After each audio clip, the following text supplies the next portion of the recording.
Long lines at the DMV, you know, it can be frustrating. It can be even more annoying when you hear that 33.5% of people don't show up for the scheduled appointments that they made.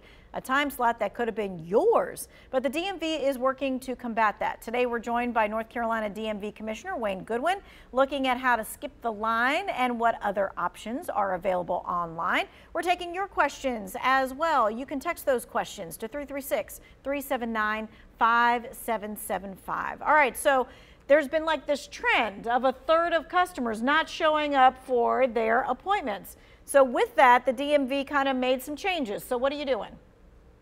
Well, and you hit the nail on the head. When people don't show up, there's a domino effect that cascades and affects everybody else that has shown up or who wants to be a walk-in. So what we did earlier this year to combat that, we now require a confirmation process, just like you have when you go to the doctor or the dentist and so on, is that you reserve your appointment online, and the customer must then respond within 15 minutes to a text or an email that you receive from DMV.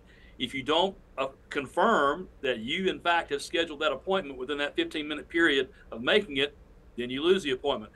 Even after you've confirmed within that 15-minute period, 4 days beforehand, before the appointment, you'll get a reminder text and a reminder email, again asking you to confirm, and you have 24 hours to respond at that point. It's very important that you respond because there's somebody who wants that spot. It's a very valuable position to have. Okay, so this is good to know. So from now on, if you make an appointment, you are going to get some kind of either text or email. You need to be looking for that, and you actually need to respond to that. Otherwise, you lose your spot. Correct. Okay, this is good to know. All right, let's talk about the tool that the DMV has for seeing how long a wait time is at their locations. I was on my Nextdoor app the other day, and someone said, what's the trick for not having to stand in line besides making an appointment? And I thought, oh, they don't know about this little thing on their website.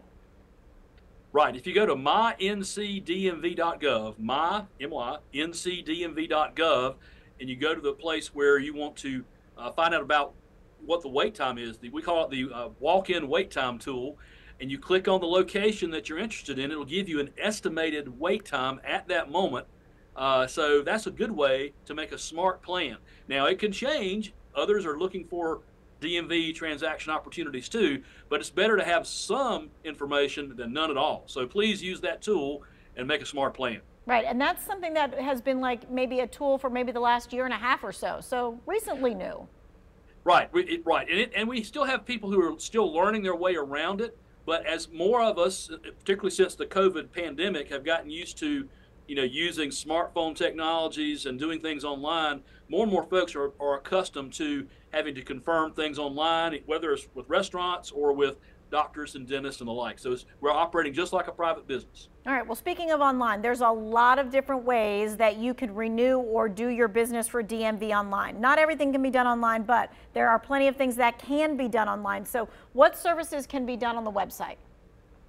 Well, there's at least 20 services, maybe more than that now, that you can obtain online. Now, there's some things where you can obtain online anytime, to order a duplicate or to change your address, to order a license plate, things like that, to pay your automobile property taxes, things like that you can do online. Now, if you are renewing your license, then you can renew online every other time. So if you're under age 66, then you only have to physically go to the DMV once every 16 years.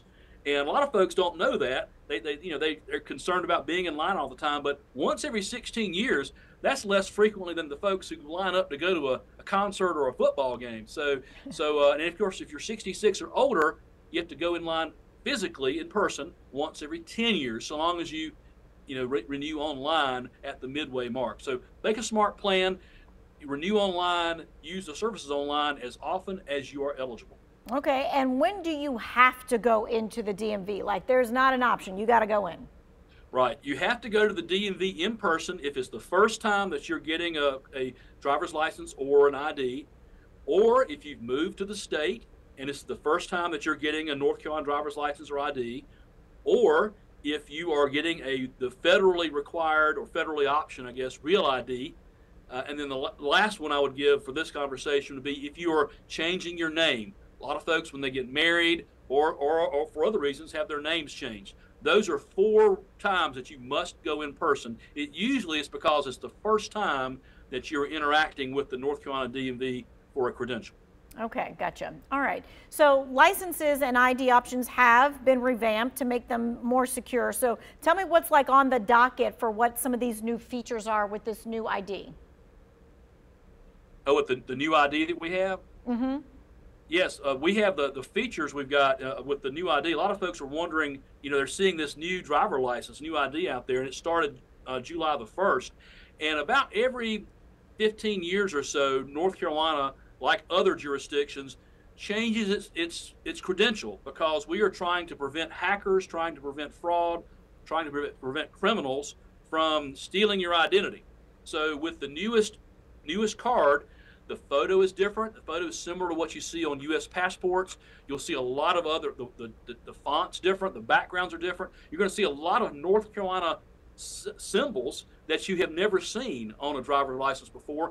And this is now the most secure driver license we have ever had, and it's among the most secure in all the world, given all this, like 50 or more embedded features that are there to protect your identity and protect you from fraudsters stealing your identity. Okay, so what about the real ID? Do you still have to get a different kind of ID if you want a real ID?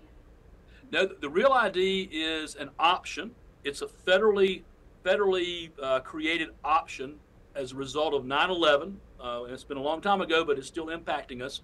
And the reason it's relevant right now is that starting May 7th of next year, just a few months from now, May 7th of 2025, the federal government will start enforcing the real ID. And if you fly domestically, that is, if you fly within the United States and you don't have a passport that's valid, and you want to continue flying, then you need to consider getting the real ID. It's not required, but it is highly recommended. It's also for folks who work in special federal facilities or nuclear facilities. So if you don't fly on a plane within the United States, you don't need to worry about getting the real ID. Or if you already have a valid U.S. passport, you don't have to worry about getting the real ID either. The cost is the same. There is an additional document that you have to bring in. It's good to have. It's a smart thing to do. But to learn more about that, go to ncrealid.gov, ncrealid.gov. All right, well, that's good to know that the cost is the same no matter what. It all depends on whether or not you're going to use it in the way that it needs to be used. All right, we're taking your questions when we come back. 336-379-5775. We'll see you in just a bit.